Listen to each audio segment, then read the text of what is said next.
Previously on the $10,000 drag shootout. That team is the most dysfunctional group I think I've ever seen. When we came in, we named him Dipshit Don, and I think it fit him pretty well. He f***ed his whole team up. Challenge I've been with you, I've been given a heart. Don't f***ing bust my balls about go-karts. That's the stupidest f***ing thing I've heard in my life. If he wants to act like a jackass and be inconsiderate to the rest of us who are out there, he's free to leave.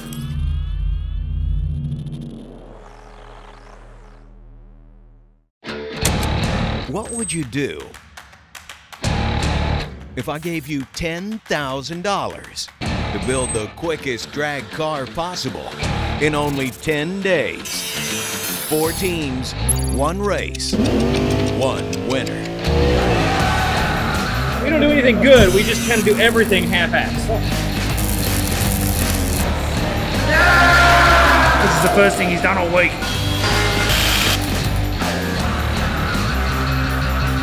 I want a beer. I told you I was right. I don't think I hit the right button. The experience of last year has helped me look at things from a little bit different perspective.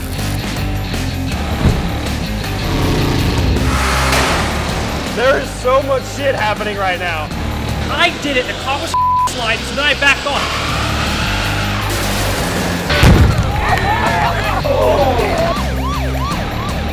That's pretty stout. It made 11 horsepower. We're not here for a long time. We're only here for a good time.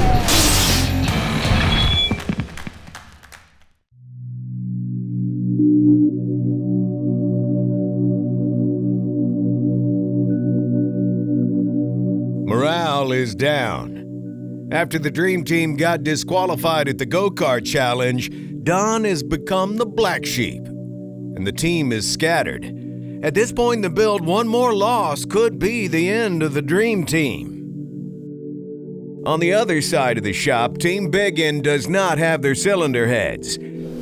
Order 12 things and then get off the phone with them and you're like, oh shoot, there's 3 items I forgot to order. They opted to save money by going with a popular budget head, but the manufacturer can't keep them on the shelf, resulting in delays. A lot of our parts have not materialized yet. I haven't even been able to start my job at all yet. It's gonna take 4 days of grinding on these things because they're big blockheads. We need to call Promax in the morning. I need to but dance in the morning. I got 4 days of grinding to do. I know. Because if we get, I know. Because I gotta have cylinder. I want somebody to tell me where my cylinder heads are that were ordered so long ago. It befuddles me that they are not here. And then I want a beer. The boys over at Midwest Mayhem are keeping things simple. On top of the factory steering setup, they're using the shocks from Summit and Moroso Springs on the front of the Cutlass. We're kind of buttoning up a lot of loose ends. Building a steering shaft, that's already done this morning. We cut the front horns off, making a tube front end. G-bodies work pretty good with a separate coil shock setup rather than doing a coil over. They have a lot more stored energy, kinetic energy. They get the weight transfer a lot better. All right, so I'm just on my way over to Midwest Mayhem. They're doing a lot of work over there, and I'm delivering their PRW cooling system stuff. This is a nice piece. Oh, it's a way nice radiator, dude. Look at that. Not so fancy for your street car, right? Yeah. We got a name. Ooh, do you have a name? What is the name? Are you telling me or should we wait? I don't know. What are you gonna give us? At this point in the competition, Midwest Mayhem has spent $4,370 of their $10,000 budget. Their budget is getting pretty thin, so Enemies Everywhere is sticking with the factory front suspension and steering setup. Yeah, it's more definitely a chassis suspension game. Metis is putting all the bar work back in now to support the radiator and the turbo. For us, we're used to having the uphill battle. We don't buy front suspension A-arm kits, we make them. And so Enemies Everywhere, they're mounting their Mickey Thompson front runners. Now these tires, they're lightweight, they're 26 by 4, and basically they're really nice. They're pretty much the go-to for most drag racers because they're lightweight and they're built for speed. The Australians are focusing on getting as much room as possible in the front of their Camaro. It's coming together pretty good.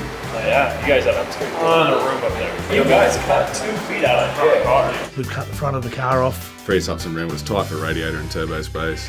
I won't say 4 turbos. It could probably fit 6 turbos. Because a lot of people will say, "Oh, we're only building cars that make 6 passes." You guys don't want to do that. Nah, what's the point of doing that? Exactly. And at the end of the day, realistically, we're building this car to win the car and to take it home. So far, enemies everywhere have spent $6,185 of their total $10,000 budget on their 4th generation Camaro. Team Bigun cut a lot of metal out of their wagon to give them plenty of room for their big block Chevy up front. They had enough left in the budget to buy a strange coilover for the front as well, but the steering setup is still stock. Be a single adjustable shock strut with the coil spring on it, so we'll have ride height adjustability, so we can get the car lower. Got the airspace brakes on the front, so that cuts some weight off of it. We're not putting a chute on it because we got good brakes, so it was really nice to have that as a fallback, to know we have something nice and new and good brakes to stop our car. We waited out in the first couple days, and I think we're going to be good on scaling the car out, getting the weight where it needs to go. The Mickey Thompson 275 Pro is just a great tire, and it's a lot better than the tires we used to have. The newer tires act a little bit more, I guess you would say, slick-like in the very early stages of the run. It just takes massive amounts of power and doesn't care. There's no doubt this Granada is going to look wicked once it's lowered onto the ground. Team Bigun has spent $7,482 from their $10,000 budget. The Dream Team's taken a little different approach to the front end of their Mustang. They decided to use the factory K-member and front-end structure to save some time. They also decided to use the factory steering components on their SN95 Mustang. We put a strange adjustable strut in it with a long travel spring. You really need that lift of that strut and spring to get that weight on the back tire behind the bumper and ride the wheelie out to about, hopefully, 80 to 100 feet. So, this year we've got aerospace components providing the front brakes for these cars. Aerospace components, billet aluminum construction, the 5/16 drilled rotor, and the 4-inch and 3/4 pistons will help these teams stop in the 8 Mile and No Mercy. You have to cut the factory caliper mounts off the spindles. You drill and tap where the dust shields go, and this is where the new caliper bracket goes. This rotor is tight on the hub. This caliper bracket is tight onto the spindle. I'm checking clearance right now. At about 30,000 clearance there. Over here is about 60,000. So I will space this side over 30,000 to make them match. At this point in the build, the Dream Team has spent $8,270 of their $10,000 budget. It's gonna be tight. Halfway through the build, there's one final challenge, and this could make or break the teams.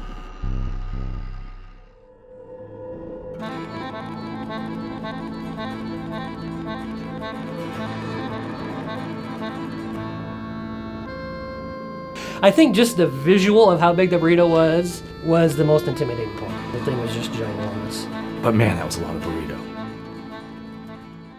Whichever team finishes their burrito the quickest is going to be in first place. You're going to get $500 out of your summit budget, which is huge, and you're going to get a 25-pound weight break. Second place, you're not going to get a weight break, but you are going to get $250 out of your summit budget. Third place, you get nothing. And fourth place, whichever team comes in last, you are going to get hit with 25 pounds on your car, and you're going to have to wear sleeveless belly shirts for 2 hours of the build time. Each team has 20 minutes to eat as much of the burrito as possible. For good measure, we have an EMT on premise in case anybody has a problem. All right, everybody ready? 3, 2, 1, eat! Midwest Mayhem is off to a great start, but the other 3 teams are right on their tail. The Dream Team is taking their time and trying to work in as much burrito as possible. All right, guys, 15 minutes, 5 minutes has elapsed. You have 15 minutes left. Midwest Mayhem is slowing down, but the Dream Team is moving into the lead. We are past the 8-minute mark. You have less than 8 minutes remaining. I was eating it, and I finished my piece, and I went for more, and I felt really good. And then all of a sudden, I felt like I had onset diabetes kick in. I started sweating. Don't eat no more. Don't eat no more. We have a little less than 4 minutes left. It looks like Aussies are in the lead. Team Bigun looks to be in second, and third and fourth is going to be decided between the Dream Team and Midwest Mayhem. They have a lot to eat in 3 minutes. Just makes you sick. It was horrendous. There is 1 minute remaining. 1 minute, everybody. 3, 2, 1. Stop eating. Put the food down. Well done. Now that the teams have left the shop, it's time to weigh the leftovers and see who comes out on top. This is going to be close. I think this is going to be closer than we think. I have the results right here. We're going to see who comes in first, second, third, and fourth, and who has to wear belly sleeveless shirts. Coming in fourth place with the amount of food left on the table at 6 pounds, 2 ounces would be Midwest Mayhem. Hey, you can put 250 pounds on us and we'll still have a gap. We weren't fully confident that we were going to win, but we really didn't think we were going to be last. We did a really, really, really bad job. Third place at 3 pounds, 6 ounces would be the Dream Team. We just did not want to finish last. First and second. Who's in second place? Second place with 2 pounds flat left on their plate would be Team Bigun. Enemies Everywhere has won their first challenge with only 10 ounces left.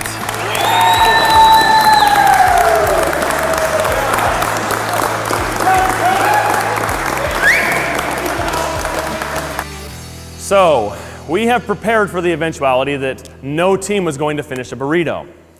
As you can see, there are things laid out onto your table. We are proposing to eat that burrito for an extra $100 in cold hard cash. We should probably mention these burritos have ghost pepper hot sauce in them. It's dangerous, I'm just gonna say that. I cannot emphasize that enough. This stuff is dangerously spicy. He can stick that clean in his ass. No, there's no takers? How about $150 in cash? 200, do we have any takers at $200 cold cash? 200 guys for your build budget in cash, not Summit. I don't know if I can do it. $250 cold hard cash added to your build budget. We're setting good in the budget. We didn't need the money. Yes or no right now? Yes. Yes or no right now? Yes. Yes or no right now? You're good. All right. We're already miserable and we've lost, so what's the point in being more miserable and then having a burning mouth? Is there a penalty for puking? All right. 3, 2, 1, eat. That second burrito was just like a weight bomb that we just could not consume.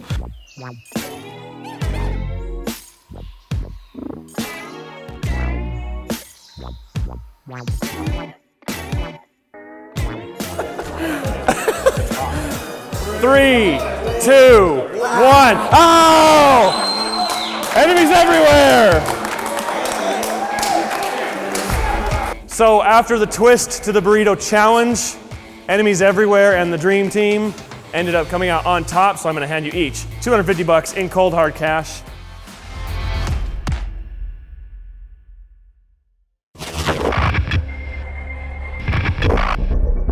Sit rep with Team Bigun. There is a little bit of an issue. They don't have their block. Their crankshaft and their K1 connecting rod showed up today, but they don't have a block to put them in, and since it's Saturday, they can't get their block. My most frustrating moment in this whole process has been our engine block. Good evening, Ken. This is Jason with Team Bigun over here at the Horsepower Wars. I wanted to see if I could place one more order before you head home for the evening. Story of my life today. Now I sit around and wait. Engine and accessory assembly, that's done. I gotta put water pump gaskets in, but I'll remember. Because the boys in red were doing so well, it was a perfect time to slap the penalty on them for losing the Burrito challenge the other night.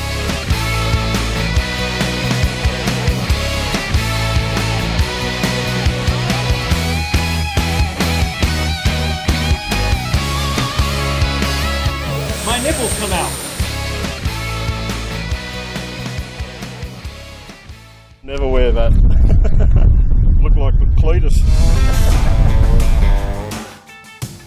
Team Bigun picked up a used Turbo 400 transmission, a used B&M torque converter, and a brand new TCI Outlaw shifter they won in the go-kart challenge. From the guys at Race Trans, we were able to get a set of clutches and steels and a rear seal for $42. Looks like we only need to do the direct clutches and it'll live. Midwest Mayhem bought a used Turbo 400 and decided to go through it themselves during the build. We are putting in the work, building the transmission on the floor, whereas other teams maybe had a transmission already built, but they did pay for it. With a manual valve body and trans brake matched with their TCI torque converter and TCI shifter they won in the go-kart challenge, the Cutlass has all the drivetrain parts it needs to go fast. After picking up a pre-built Turbo 400 transmission for $1,500, the Dream Team went into the red on the cash side of their budget. In case teams go over their cash budget, the Fresh Prince rule allows them to get their parts they need, but at a heavy price. For every $500 the team uses, an additional 100 pounds has to be added to the base weight of their car. The Dream Team went with a brand new TCI torque converter built for their power plant and a TCI Outlaw shifter to finish off the drivetrain. To save some money, Enemies Everywhere is building their own Turbo 400 in-house. Now it's got first gear and a second gear trans brake in it.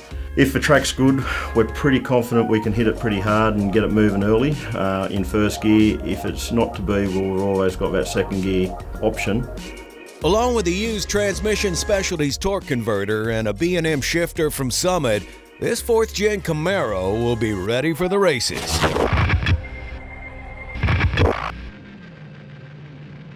The stress level of the parts process is definitely higher this time. Won't ship until Monday, so we won't see them Tuesday. So that's 2.5 days. When they're here, I'll get busy, but they haven't shown up yet, and who knows if they'll even be right. But we'll see. I don't know how this is going to work out, because I'm going to have a lot of time involved in these things. I may have to just stop short and not get done. I don't know what's going to happen.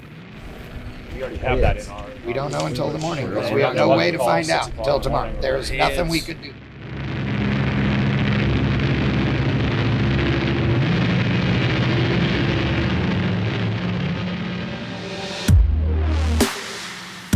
Three of the teams are building turbo LS engines, and Midwest Mayhem is furthest ahead with their 4.8-liter V8. Not only is it the smallest cubic inch, but the bottom end is 100% bone stock. You have access to forged pistons, but you're not going to use them. Correct. We aren't really looking for longevity. It's going to be here for a good time. You can't hurt that bottom end. Not with that size. Not knowing that it's good, we've checked it out, things are good. Well, and now that you guys have set the ring gap and everything.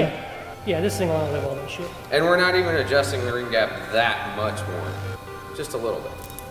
Tune spot on, this thing will live forever. And it'll win this challenge.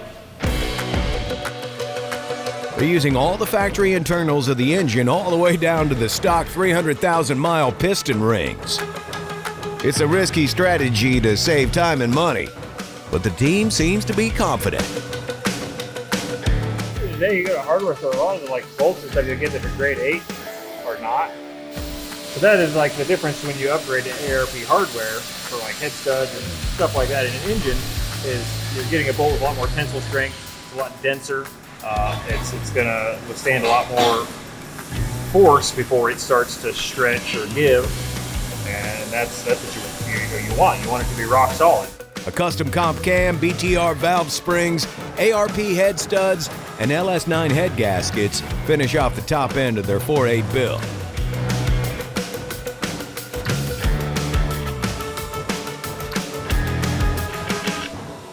So our go-to was the Borg-Warner S480 with a T6 exhaust side, 1.32 AR. It's got a really big exhaust. It's going to go a long way before you have back pressure issues. That was what we felt would be the best choice to make as much horsepower as possible within the rules.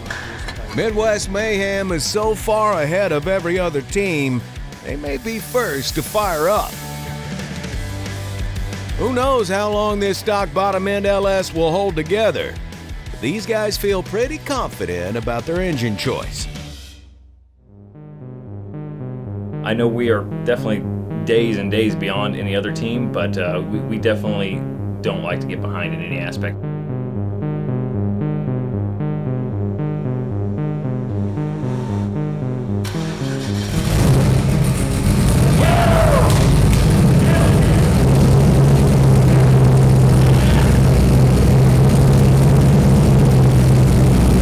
Midwest Mayhem, the whole time has, been consistently ahead of the other teams as far as getting their car together. Engine in first, turbo setup done. Now they're the first to fire up instantly, and it sounds good. They're just getting things tidied up, checking things, and they're hauling. They are hauling the mail and crazy. Next time, $10,000 drag shootout. It makes you feel behind. For the guys that haven't fired up yet, I bet they're feeling a lot of pressure.